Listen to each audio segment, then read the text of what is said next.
Lee Camp, Hey man, how's it going? I'm so excited to be doing Government Secrets, episode 38. The Arnold Palmer episode. It's the Arnold Palmer. We're going to learn that he was a CIA operative and he killed somebody or something like that. All of his golf courses just have bodies underneath them that he's designed. Like, wouldn't that be great if that's who Arnold Palmer was?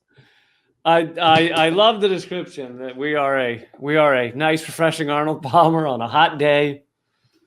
But then you walk away thinking our country is a horrifying place to be. That's what. Isn't that how you feel when you drink an Arnold Palmer? Like, oh God, lemonade and iced tea tastes great, but what a nightmare. But how many indigenous did they have to kill to make this drink? Exactly. Lemons grown on stolen land. Oh, great. Perfect. How are you doing, Lee Camp? Not bad. Hanging in there. Did you enjoy the day where all the corporations tell you how wonderful the environment is as they destroy the environment? Because I thought it was great. I'm pretty sure McDonald's puts like a little sapling or something in each cow anus patty they deliver. Yeah, it's like it's so great to watch. I mean, who was on that call yesterday? Bill Gates and Michael Bloomberg. What call? Well, there was the big call to action climate thing. Biden was on, and they had like the president or the premier of China or whatever, and they're talking about it. And then it's like Bill Gates and Michael Bloomberg also spoke. Who's asking those horrific jackasses to speak at an Earth Day thing? But it's just like, you're right. It's like, oh, it's National Greenwashing Day.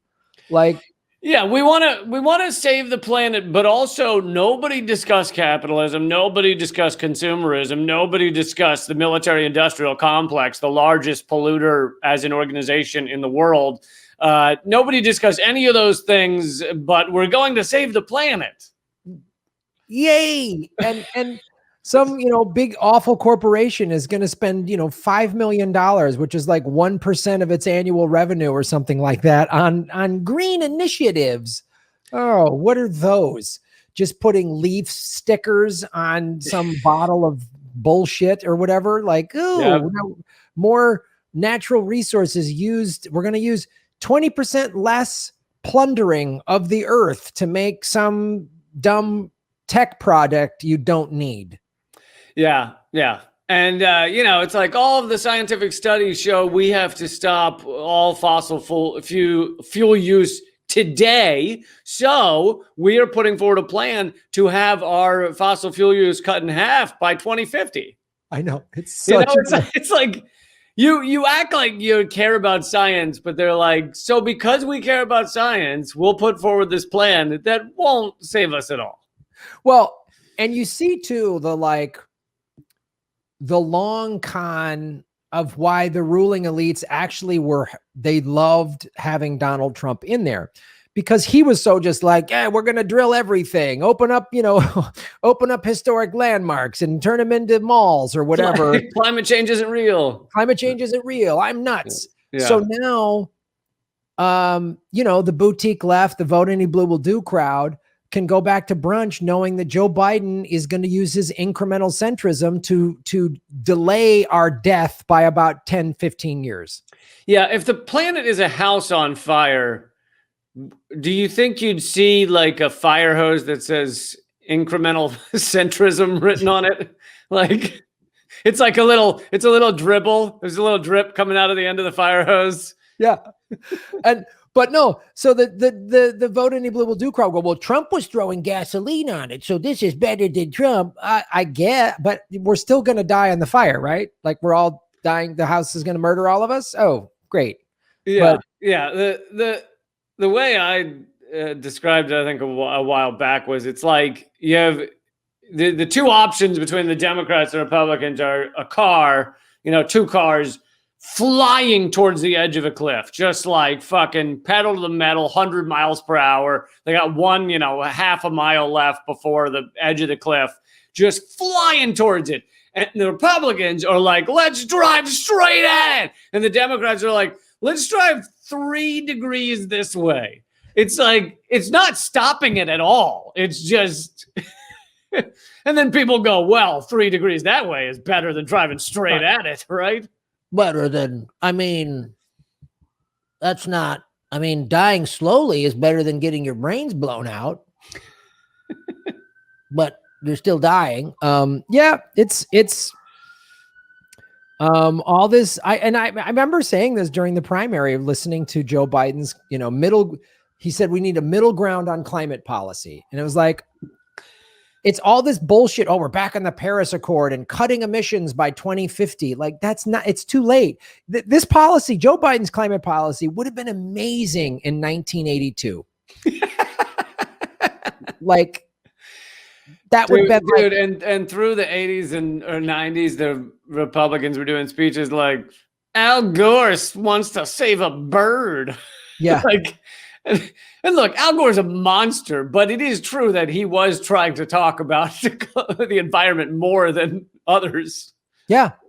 It was like, and it's, and meanwhile, like, SpaceX has a new rocket. And you're just like, oh, so the billionaires plan for climate change. They're just going to fly on out of here while we're down here just killing each other over a can of, drinkable water that we found in a rotted out atomic waste dump.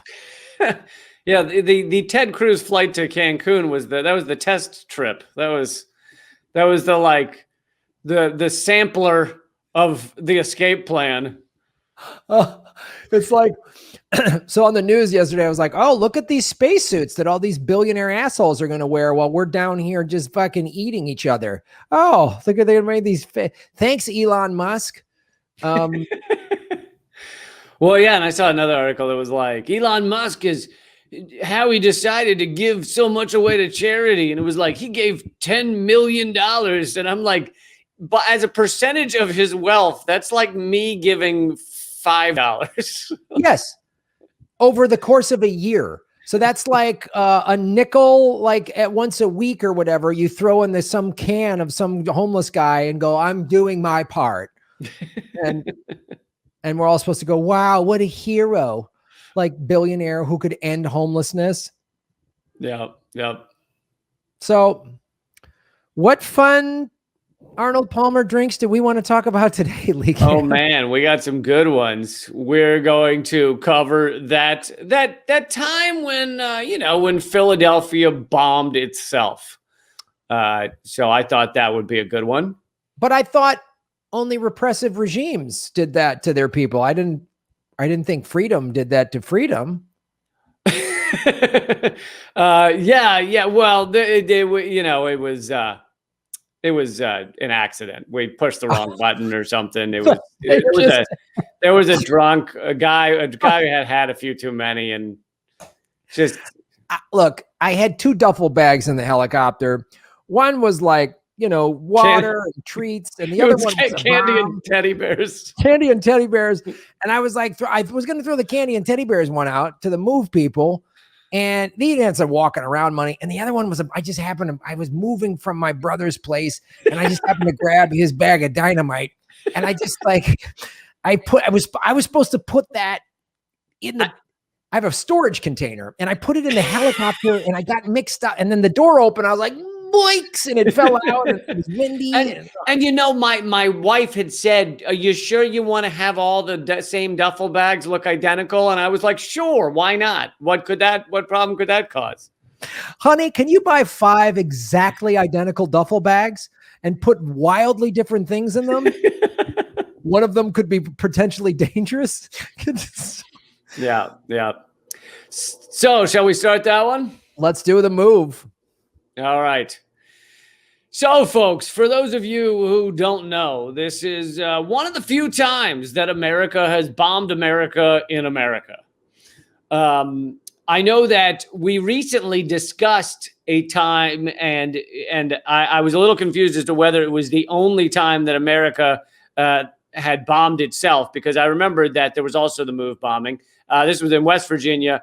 I think the difference is that the MOVE bombing is the city of Philadelphia bombing its own citizens. The what happened in West Virginia during the mine wars was, I think, the only case of the American military, because it was the Air Force or National Guard or something, American military bombing our own citizens in America. We've bombed our own citizens plenty overseas, but in America, I think that was the only U.S. military time. This is perhaps the only like city bombing itself. But yeah, this story got Philadelphia the nickname, to some, the city that bombed itself. So so now, which one do you now? Did that usurp the city of brotherly love? Well, you use them, yeah, you use them interchangeably, really. Yeah. The city of brotherly love that likes to bomb itself, and cheesesteaks. Yeah, and also cheesesteaks. I had the duffel bag of cheesesteaks right next to it. I was going to throw tasty cakes out the window and Eagles jerseys, but instead it was dynamite. And I had my wife's prescriptions. I grabbed her glasses, look like mine, and I grabbed the wrong ones. And that's why I threw dynamite instead of tasty cakes. Philadelphia, also one of the only cities to throw batteries at Santa Claus when he walked out during the NFL game. Do you remember that? Yes, I do. That's the city that bombs itself. Is definitely going to chuck batteries at Santa Claus. Okay, so I got to give some of the background to understand how we end up in this place that they bombed their own citizens in 1985 or 6, I think 86. The era in which MOVE was born, and by the way, I know this is funny, but I was looking for the best kind of history of the MOVE bombing, and that was easily accessible online. I realized there's great books written about it, but I wanted a shorter article. And the best one I found that seemed pretty fair was Teen Vogue, because for some odd reason, Teen Vogue does fairly revolutionary articles. Like, have you ever noticed that? They started like a few years ago, like actual great anti-capitalism articles and shit. How do they? Is it so much like they're like, there's some journalist got a job there. It's the only place they could get a job. And they're like, and they're just going to float these through. And the editor's like, yeah, whatever. No one's like, the ruling elites or whatever, the corporate aristocracy is not going to hold Teen Vogue responsible. So they're just going to let them. I think when you're looking for clickbait, they're like, everybody's covered all the like, let's go towards fascism articles. What if we went the other way? There's probably some room for clicks there. Yeah, it's a weird place. It's like when you used to see like a really hard hitting political commentary and like Playboy, you'd be like, yeah. Playboy used to do it. Yeah, there were a few outlets like that where you were like, I didn't expect to get this from them, but okay. But anyway, so to understand the background going on, so the era when MOVE was born was an especially dangerous time for activists and organizers. You had COINTELPRO had kind of just been exposed, the FBI surveillance program that we've talked about plenty, that ended in multiple things against the Black Panthers, including the execution of Fred Hampton, which we've covered on this show. Everybody should go back and listen to previous episodes so that you have your fucking head on straight. You'll never get an Arnold Palmer if you don't fucking watch past episodes. So MOVE was founded in 1972 by Vincent Leopart, a Korean War veteran who took the name John Africa to demonstrate his reverence to the country. The group's politics were, and let me stop me if this sounds like something that our state government, our corporate government might not be a fan of. The group's politics were anti-capitalist, anti-government, anti-modern technology, anti-police, and communal. Like, it's like everything that our government wants to crush. People helping each other out. They always got to put their boot on that neck. They just got to boom. Yeah, I mean, they were busy trying to crush every socialist movement, every anti-capitalist movement, every they were also animal like liberation. So they were busy trying to crush all those things. And they were like, wait, there's one group that has all of these things. Black power. Oh, Jesus. So yeah, you can imagine that they dealt with a lot of shit. So MOVE members considered themselves a family. They were involved in animal rights. They embraced a raw food diet, natural home birth, homeschooling, composting. They lived communally in West Philadelphia. It was in a row home. And they had regular public demonstrations against war, racism, and police brutality. So their ideologies were initially peaceful from all accounts. MOVE's members, the article says, weren't exactly ideal neighbors. And it goes to talk about how the neighbors put in all these complaints about how, there's raucous protests going on all the time. And the multiple articles I read had this line: blasting quote unquote profanity laced political diatribes from loudspeakers at all hours. And I always love the term profanity laced. Like, if something's got the word fuck in it, then it kills children and sets fire to schools because the word fuck was uttered. Whenever the status quo wants to attack an activist group or a group trying to change things, it's profanity laced. Oh, and that's always say that, like, that's the worst thing that's ever happened. It's not our bombing, our imperialism, our shooting of unarmed people. It's just what they said. They said the F word. I mean, that's, letting people die in the street because capitalism is cruel. Hey, thoughts and prayers. But the F word, wow, that is just, I can't hear it.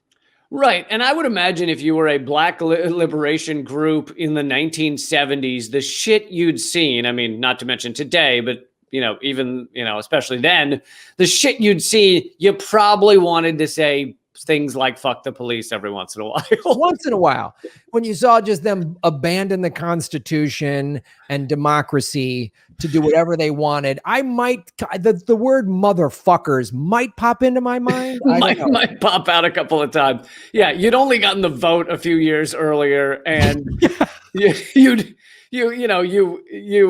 only been freed from slavery less than 100 years ago. And it's like, they're using foul language. Yeah. Your grandparents or great grandparents were slaves. They literally were owned by another human being. I might say cocksucker once or twice in my day. Fucking twat liquor might have been yelled a few times. So maybe a suck my dick got bandied about when I thought about how I'd been completely mistreated because of the color of my skin. That might have just. So I think that most people could understand that after following years of targeted police brutality against the MOVE members, police constantly pestering them, same with neighbors, etc., they became increasingly militant. In terms of like having weapons on the grounds, the New York Times, although who knows whether they have their heads up their asses, but they claimed they were stockpiling weapons. But I think, these people have been harassed and attacked so much by the police that they were like, we're going to protect ourselves. It was similar with the Black Panthers. It was like, listen, we live in a country that terrorizes us on a daily basis and our community. We're going to start having people walk around with open carry guns, and we're going to show that we're protecting ourselves. And that's funny. That was about the time Reagan decided he didn't like the open carry thing anymore. Yeah, it was weird. Reagan was all about everyone should have a gun until the Black Panthers showed up when he was governor, and they showed up into the Capitol building in Sacramento. That's suddenly when he changed his tune about that in California. It's weird. It's weird. I don't know what that was. Yeah, I don't know what caused him to change his views. What a wacky coincidence. So, and then at the same time, you had the mayor, whose name was Frank Rizzo, which I think, wasn't that the fake name that the Jerky Boys used to use? I always thought, weren't they always Frank Rizzo? Anyway. It might have been. Apparently, this is a real person. Mayor Frank Rizzo was just an awful racist douchebag. He would say, yeah, what are the odds? He would say in the press that these people, meaning the MOVE members, represent nobody but themselves. They're complete idiots. He called them absolute imbeciles, psychotics, and not even human beings. Where have we heard that not even human beings Hmm. used against other races before? So this is in the 1970s, 1977, I think, or 78. But after 15, so this is not the main event. This is what leads to it. After the 15-month standoff, police attempted to storm the house and a firefight erupted. An officer was fatally shot in the back of the head, which during trial, the MOVE members made a strong case that it was friendly fire because the guy was facing the house and shot in the back of the head. But of course, they didn't exactly get a fair trial. And What? yeah, Democracy they didn't get a fair trial. Weird. what are the odds? And several of them were locked up for decades. We'll come back to that in a bit. I think 9 of them or something. The MOVE 9. So 9 of them were locked up for decades. But so despite the fact that 9 MOVE members were given a sentence of 30 to 100 years in prison for third-degree murder. So the group that was not in prison, the rest of them, remained active. They moved to a new location in Philadelphia and continued to broadcast their views on law enforcement in the state through loudspeakers like they had, continued to have anti-war protests, etc. Clashes with the neighbors and law enforcement continued. And then in May 1985, following a year of surveillance, police obtained arrest warrants for 4 of the house's occupants. After evacuating the surrounding neighborhood, meaning the cops knew what they were getting ready to do because they evacuated the neighborhood, nearly 500 cops showed up on May 13th, 1985 or 6. I don't see the year here. But so 500 cops show up on May 13th to serve warrants and attempt to clear the building using water cannons and tear gas. A gun battle broke out between authorities and those inside, according to the Philadelphia Inquirer. The fire department blasted the house with 1,000 gallons of water a minute for 6 hours. And those water cannons, most people know this. They're used for crowd control, or they used to be, because they can take your head off. I mean, it's not like getting hit by a squirt gun. Police threw smoke grenades and fired at least. I'm gonna give you the game show back at you, Graham. How many rounds of ammunition do you think they fired at the house? Well, Lee, I want to say Philadelphia PD fired a minimum of 10,000 rounds of ammo against the house. Damn it. You got the exact number. I know my fascist police force. I know how they like to roll. 10,000 rounds fired at the house. Okay, hours later, Police Chief Sambor gave the order for two explosives. These are the duffel bags that we made up. That 2 explosives be dropped above the residential neighborhood from a helicopter onto a structure on the roof of the house. The explosion ignited several barrels of gasoline that had been stored there, kickstarted a fire that ultimately consumed the entire block, burned down the entire fucking block. Sambor reportedly told firefighters to stand down and let the fire burn. So that's the famous line that I think there might even be a documentary or a movie titled that, called Let It Burn. All the while, police continued to pepper the MOVE house with gunfire. So it's basically burning down around them. And every time they try and, I'll read the quote. This is from Ramona Africa, who, by the way, all the members had changed their last name to Africa. So they're all something Africa. Mm-hmm. Ramona Africa, who was one of the only survivors, I think she and her brother are the only survivors that were in there when it started burning. She said, quote, "When we realized that our house was actually on fire, we immediately tried to get our children, our animals, and ourselves out of the blazing inferno. But at the point when we were trying to come out and could be seen, the cops opened fire on us, forcing us back in. We tried several times to get out, but each time we were shot back into the house. This was a clear indication that they didn't intend for any of us to survive the attack." She pulled her brother along with her, somehow managed to get out of the house, and was then arrested. The rest of the house's occupants, 6 adults and 5 children, burned to death. The city was left reeling. There were more than 60 homes destroyed in the fire. 250 people were left homeless. Homegrown black radicals had been decimated, their children killed, the sole survivors vilified, convicted of conspiracy and riot charges. And even the neighbors who had been complaining about them said, we complained about them a lot, but we didn't want you to bomb and murder them. So even the other people in Philadelphia who, had been calling the cops were like, what in the fuck? There were several special investigation commissions, but despite a highly critical report that found that dropping a bomb on an occupied row house was unconscionable, there were no criminal charges ever filed against the cops. So despite the fact that there was investigations that were like, yeah, they totally shouldn't have done this, this is totally fucked up, nobody was ever held to account. Move did eventually get some justice in 1996 when a federal court ordered the city to pay $1.5 million to Ramona Africa and the relatives of John and Frank Africa, finding the city that had used excessive force and violated the members' constitutional protections. Yeah, slightly. Ramona was awarded $500,000 in May 13th, 2020. So this past year, on the 35th anniversary of the bombing, 11 Philadelphia city council members issued a formal apology for what they called a brutal attack carried out by the city of Philadelphia on its own citizens.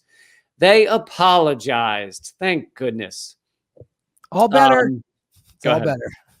Yeah. And then the final update is that all of the surviving Move 9 have been freed from prison after being repeatedly denied parole.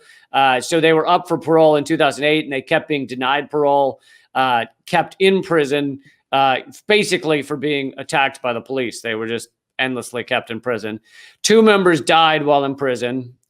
Debbie Africa, the first to be freed, was released in June 2018 after serving 38 years. Chuck Africa, the last to be released, walked out in February 2020, this past year.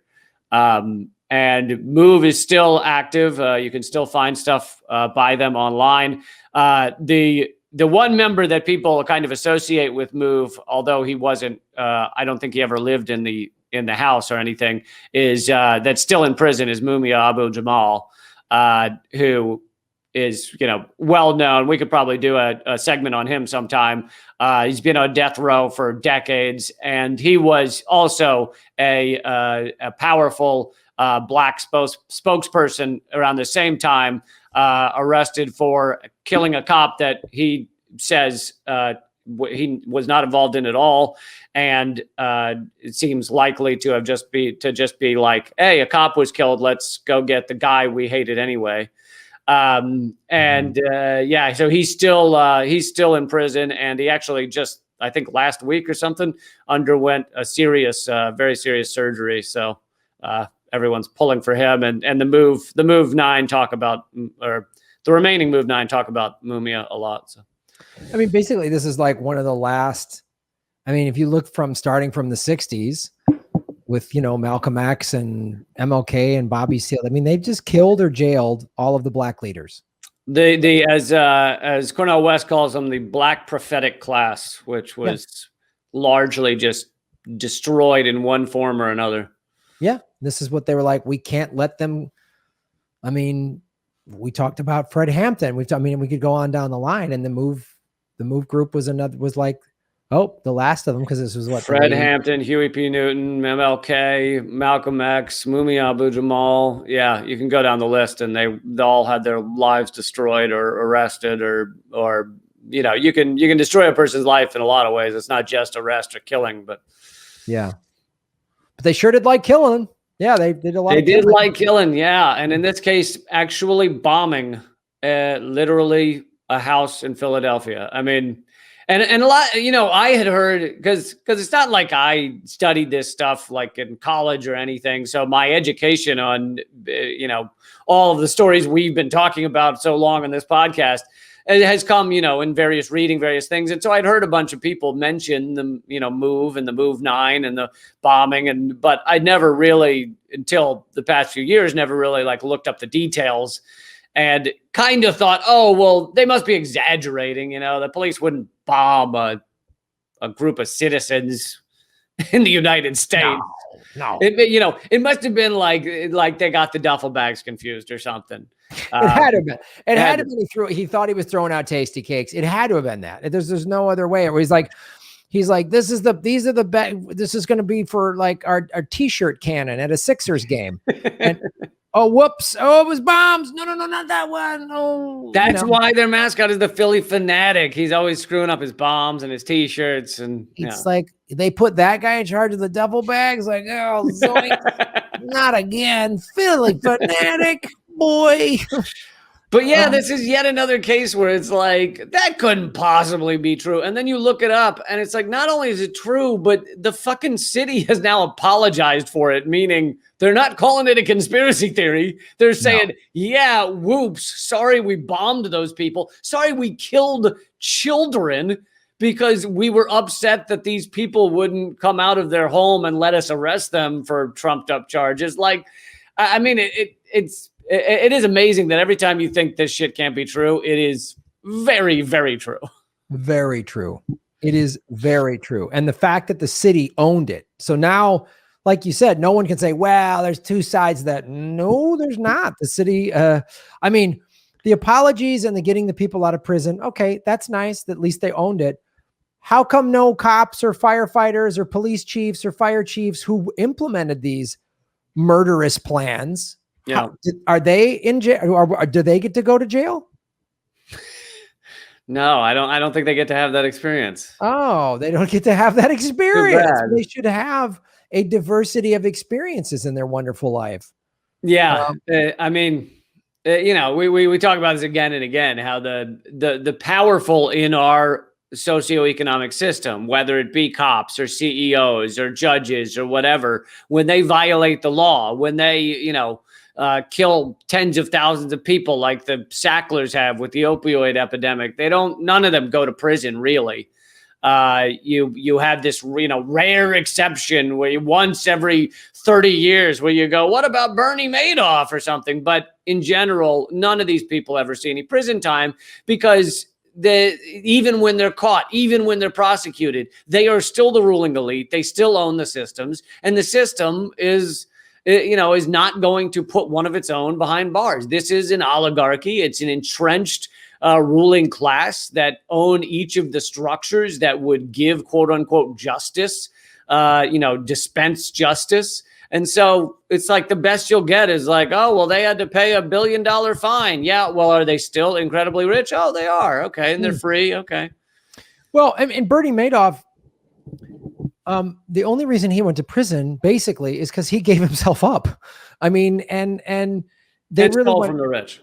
He stole from the rich. Well, that's part of it too. He stole from the rich. So they were like, whoa, you don't get to do that. If you steal from working class people, we're totally fine with that. If you ruin people's lives and force them to commit suicide or become drug addicts, no problem. But you stole from people in the Hamptons. How dare you, Bernie?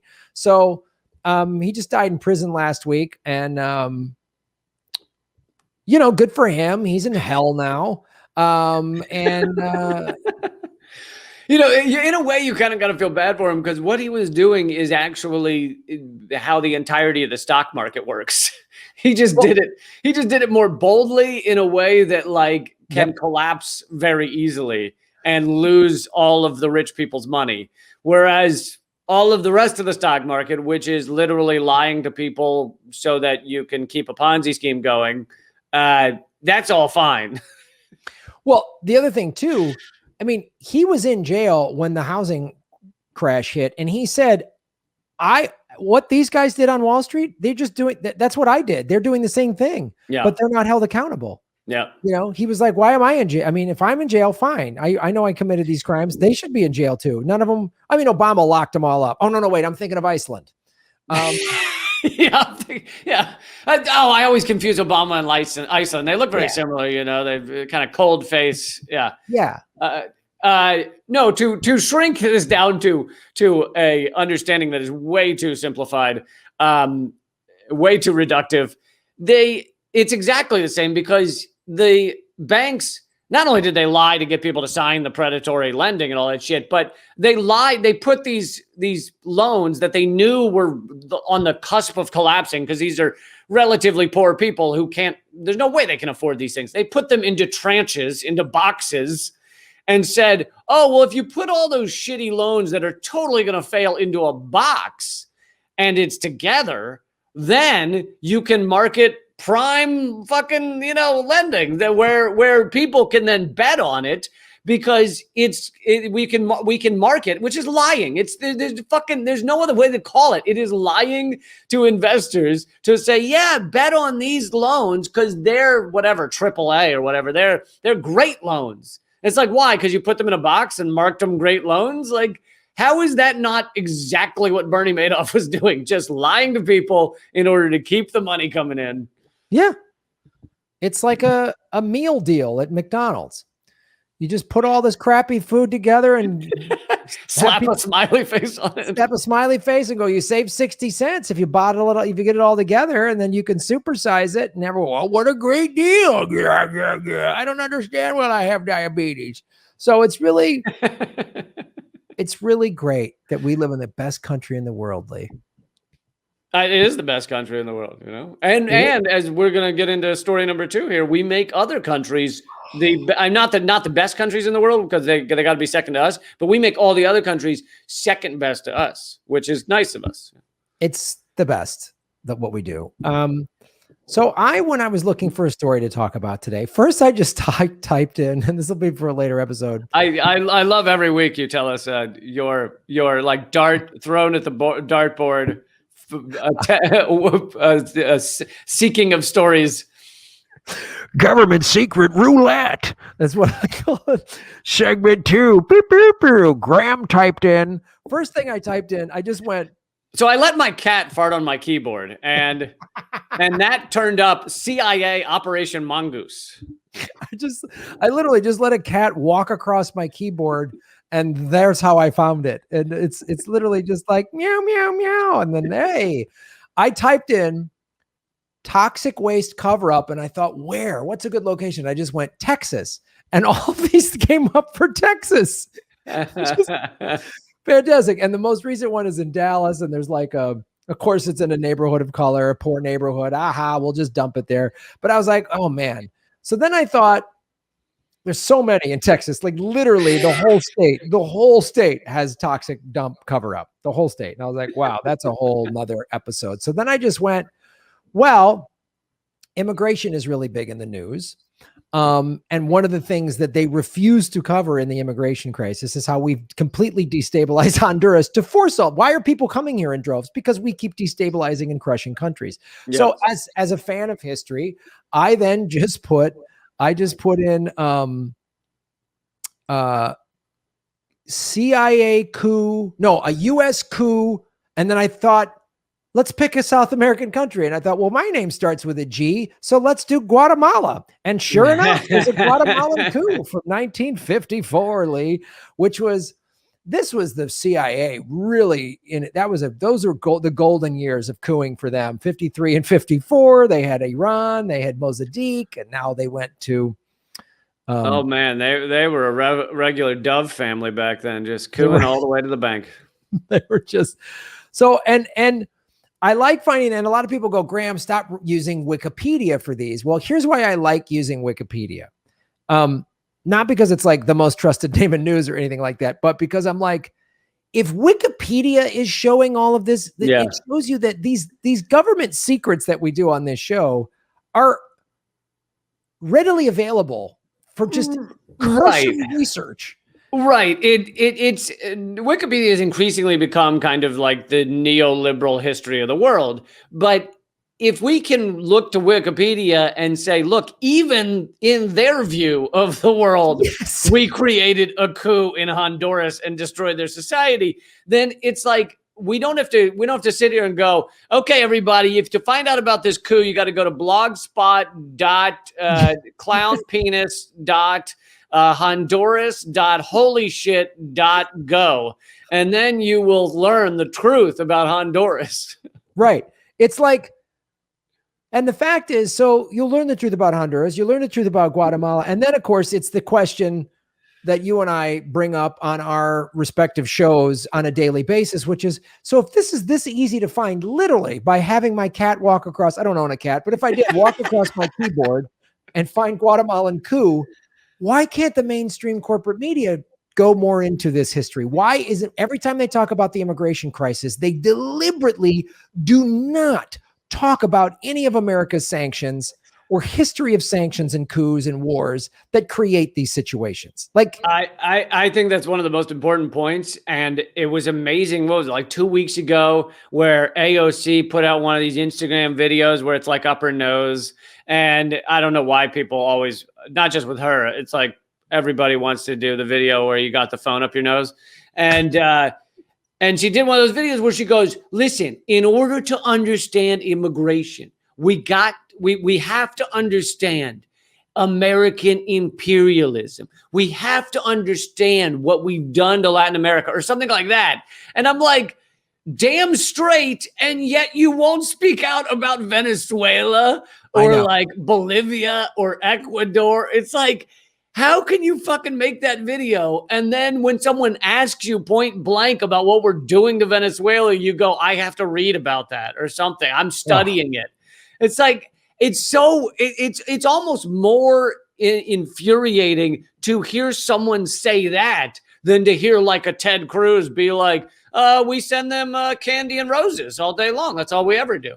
I mean, it's like, it's more infuriating to hear her say, you got to think about American imperialism and what we've done to Latin America, and then not stand up for Venezuela or all these other countries.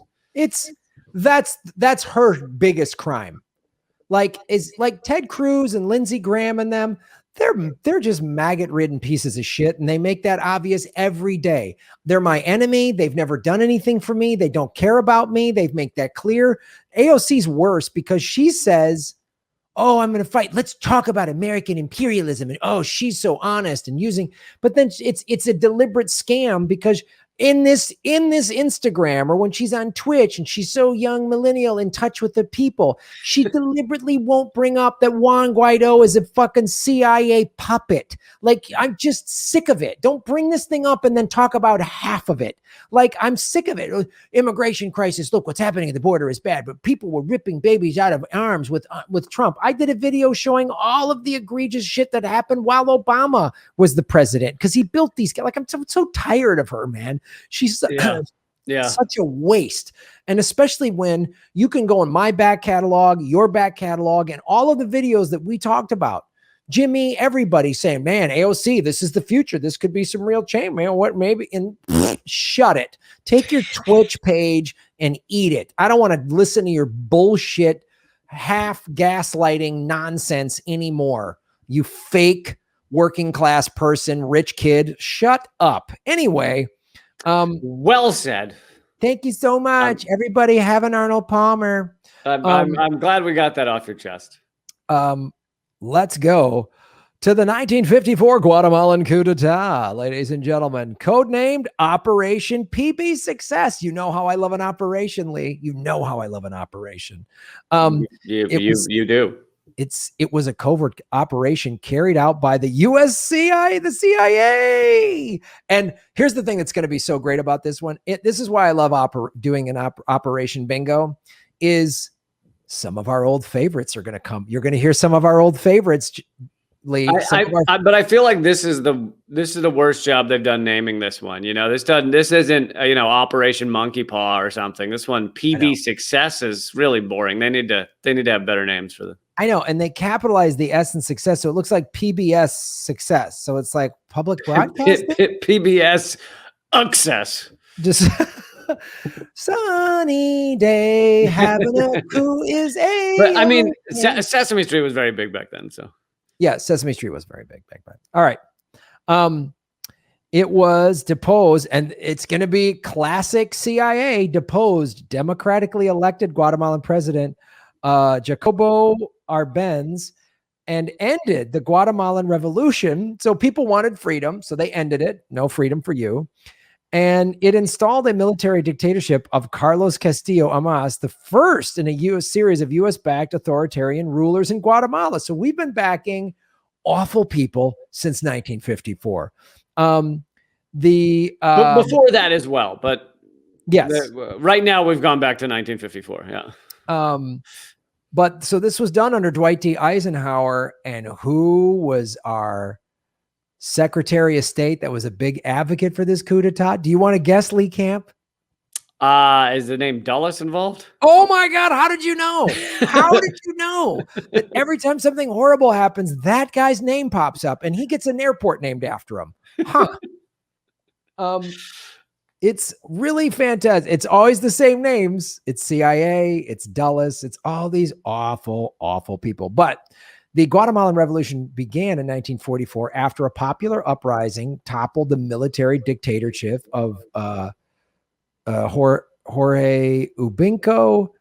Juan Jose Arevalo, I'm so sorry I'm butchering these names, was elected president in Guatemala's first democratic election.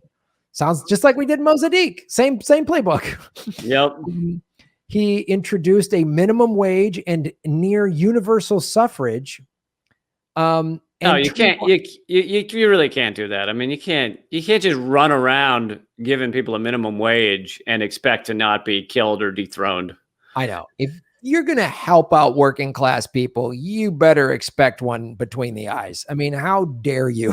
Yeah, you better have a bulletproof cup on if you're gonna play that game. The only way, honestly, especially doing our shows and this show, if you really want to do benevolent things, the only way to do it is like subversively, or you have to be a little bit like the League of Shadows. And like, you have to come in like, I'm going to do these nice things and I'm going to wipe out the ruling elites. Like, you got to be like kind of ruthless with them, like a samurai. Like, I'm chopping off the heads of the ruling elites and then everybody gets healthcare. Like, I think that's the only way to do it.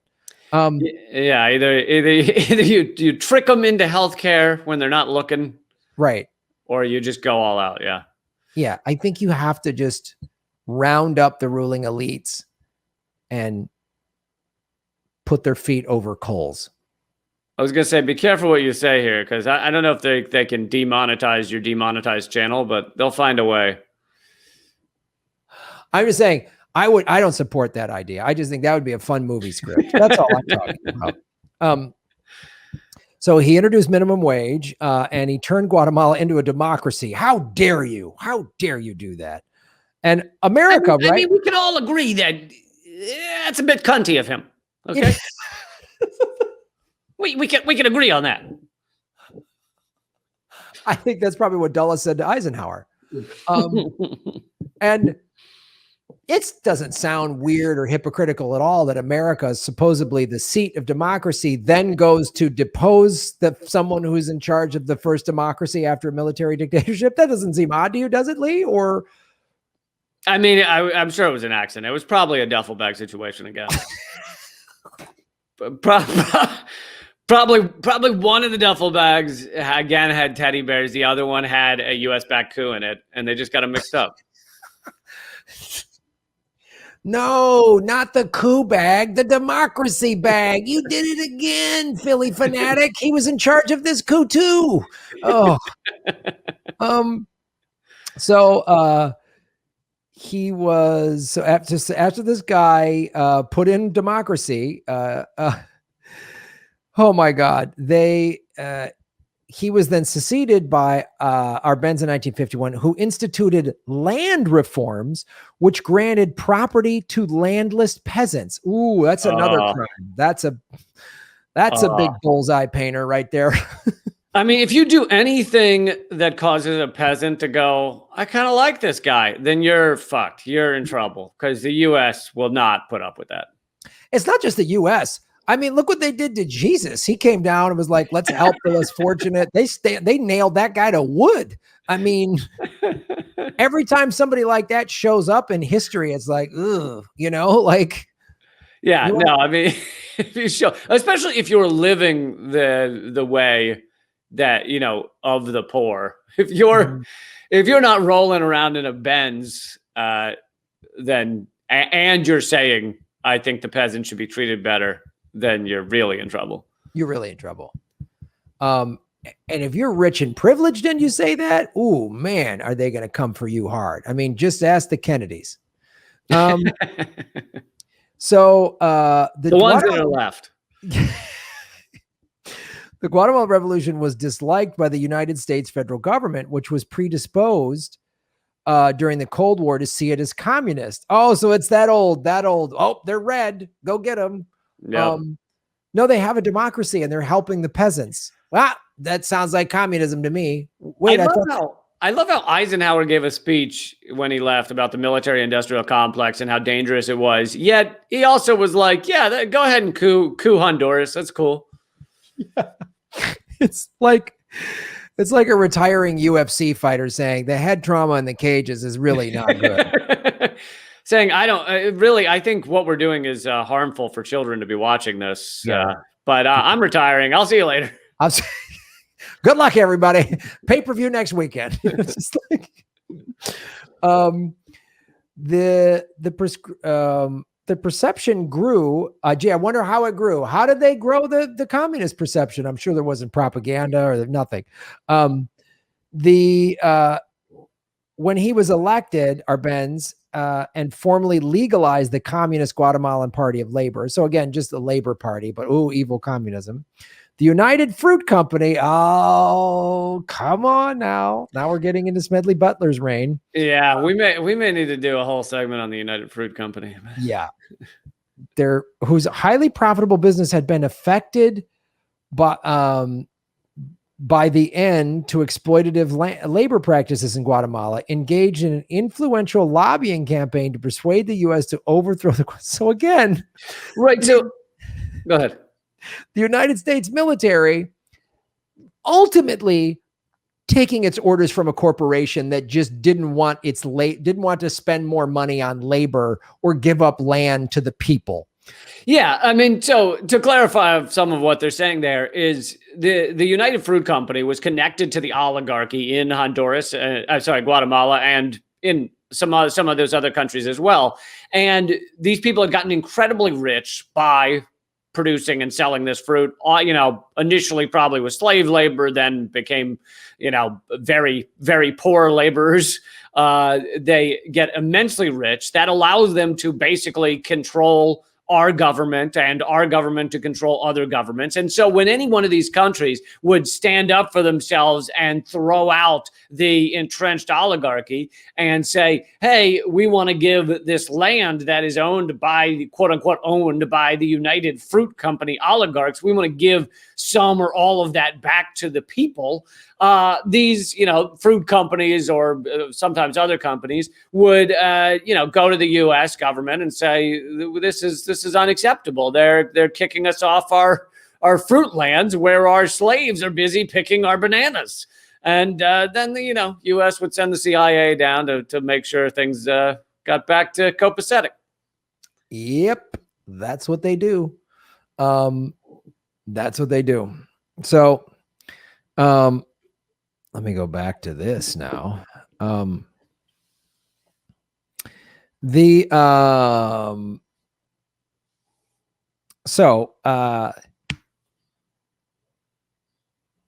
The Guatemalan government, so the U.S. President Harry Truman authorized Operation PB Fortune to topple Arbenz in 1952. Although the operation was quickly aborted, it was a precursor to PB Success. So Truman, so they've been trying to get the Guatemala for a while, right? And again, hilarious that it's Truman, because Truman then writes the op-ed about how dangerous the CIA is. Yes. Later. Again, Truman, and then so Eisenhower becomes president in 52 and again keeps doing awful shit. And both of those guys at the end, when they're leaving the White House, like, hey, there's some bad stuff brewing. I know I did a lot of it, but not my problem anymore. So yeah, right. exactly what they did. So Eisenhower, one of the ways he got elected was he was going to be, I'm going to go tough on communism, right? We've heard that before. Tough on communism, tough on crime, tough on terror. It's always a tough on whatever bad guy du jour is, to justify more war and corporate profits. Just that's how it works. So then his staff members, Dulles, of course, and Alan Dulles, the Dulles boys, God, they did good work. The Dulles brothers, God, what did their parents do to them? It must have been like forced enemas all day, every day. God, like, why couldn't they be like the Coen brothers and just make cool movies? Why do they just have or the Wachowski brothers, now the Wachowski sisters? Why couldn't they be like them and just make great movies? Well, the first Matrix is good. The second one, I don't know. There's that rave at the bottom. It's like Battlestar Galactica rave. I don't know what happened there, but the first Matrix, I'll give them that. Yeah, no, it's true. They you know, I mean, it's the classic tale. You put out a great movie, and then you're like, let's have an interracial sex orgy in the next one. And I'm all for those types of orgies, but I don't know that they need to be made into a movie. You could just go do them. On a side note, Lee, is the second Matrix movie as bad as the Dulles brothers and what they did to Guatemala? No, but the third is. Yeah. The third is basically the Guatemalan coup of movies. I mean, let's just call it that. So the Dulles boys, they get into their typical shenanigans. And the U.S. federal government drew exaggerated conclusions about the extent of communist influence. Weird. What? Right. I know.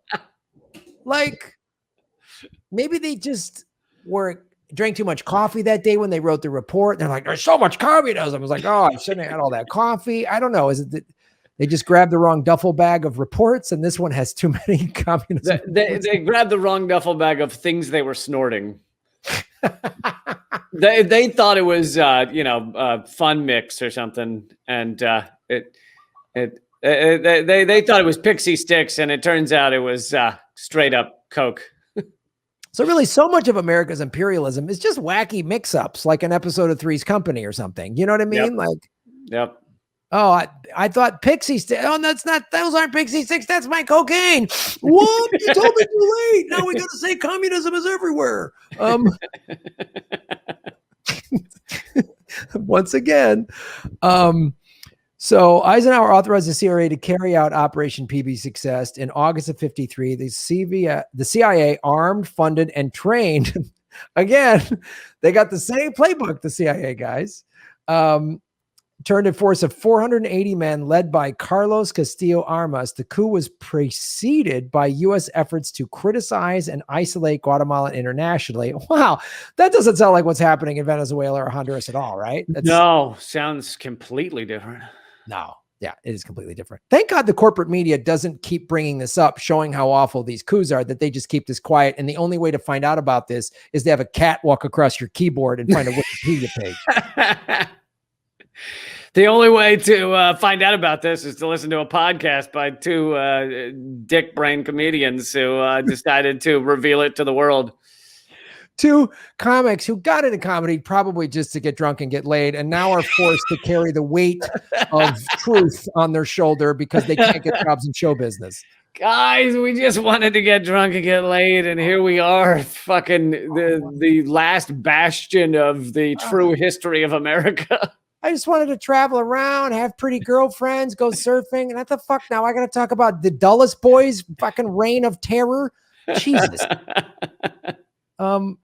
Anyway, so this include one of the, I love getting into these government secrets. This is the thing. We've learned this from this show.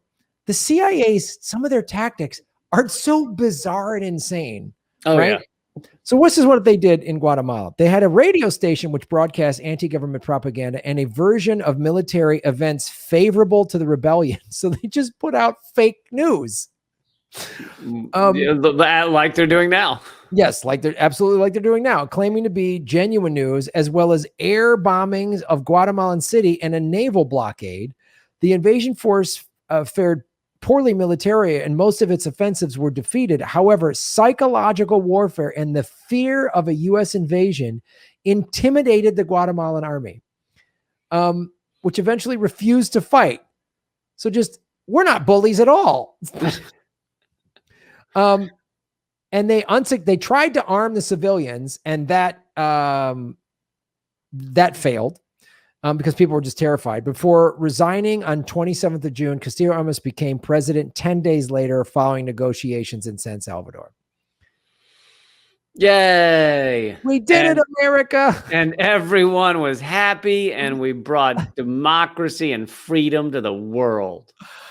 Isn't it like if we would have just left everyone alone, how much better would the world be? We could be doing a show right now talking about, boy, we let democracy flourish in Guatemala, and that's why Central and South America economically are doing great. The people are doing great. We have open borders with Mexico because economically, Mexico and Central and South, Mexico and Central and South American countries have been doing so well the last 7 decades that there is no need for people to come to America, and Americans all have free healthcare thanks to Kennedy. And we stopped going in all these ridiculous wars. We have just a thin little military that mainly is used for humanitarian efforts, and everyone, the most highly educated Right. populace, because we have free education. And we're actually, America has, we reversed climate change back in the 90s. After Dukakis was president. And then, it's been, Maybe that should be our whole next episode, is the fantasy history of the United States. We should. There's a great book out there actually called What If? Oh, really? Which is, if you're a history buff, you'll love this book. And it goes to key moments, and says where they find these moments in history where, like, had this storm not happened, the other army would have won, and this would have ended Christianity, or something like that. Like, it says there's a thing in there, like the weather during Valley Forge or something like that. Like we could have lost to the Brits, or all these. It's the weather that took out the Spanish Armada that was headed for England. Yeah. Yep. There's a lot of or some disease, like everybody got this disease and they got wiped out or whatever, and then a bunch of historians wrote it. So they go, and because of what actually happened led to this, and this. So if it would have gone the other way, it would have actually led to, it's a fascinating thing. And we should do an episode, the What If Government Secrets episode, of all these things. Right. What if they dropped the right duffel bag on the MOVE building?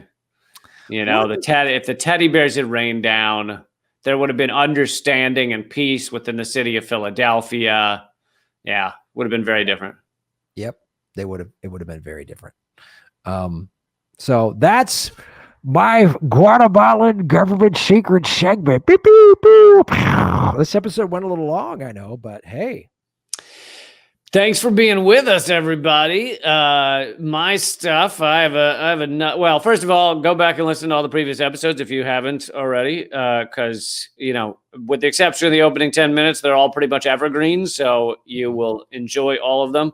And I have another podcast called Common Censored with Eleanor Goldfield. I also have a TV show called Redacted Tonight, and it's all at leecamp.com. And hit the like button, everybody. Right now, hit the like button if you're a fan of one of us, but don't subscribe to the other guy's channel. They're going to say a fan of one of us, but not the other. But you hate the other guy. I don't know how you listen to this show every week. That's good luck. I don't want to know which one you like or hate. But no, like, follow both. If you follow one of us, then follow the other guy, because it helps both of our analytics. And of course, I do a show, Political Vigilante, which live streams on StalinTube that has demonetized me, and on Rockfin. We're both at rockfin.com. So if you sign up for Rockfin, you get my premium content. Lee's, Abby Martin just joined, Whitney Webb is on there, Jimmy Dore, Ron Placone, Status Coup, a bunch of other great channels. So you get a lot of great content, and it's blockchain and it's cryptocurrency. So weirdly, one of the Olsen twins is on there, I think. We're trying to get the Dulles Brothers podcast, but I don't know, it's pretty tied up right now. So yeah, and I'm at Graham Elwood and grahamelwood.com. I got merchandise and all that stuff. So check that out. So that's Government Secrets. And if you're listening on iTunes or Spotify, give it a 5-star review, share it, likes, all those free little clicky analytical things help the show get it out there. So spread the word. Thanks, man. This was a good one. All right, buddy. We'll see you next week.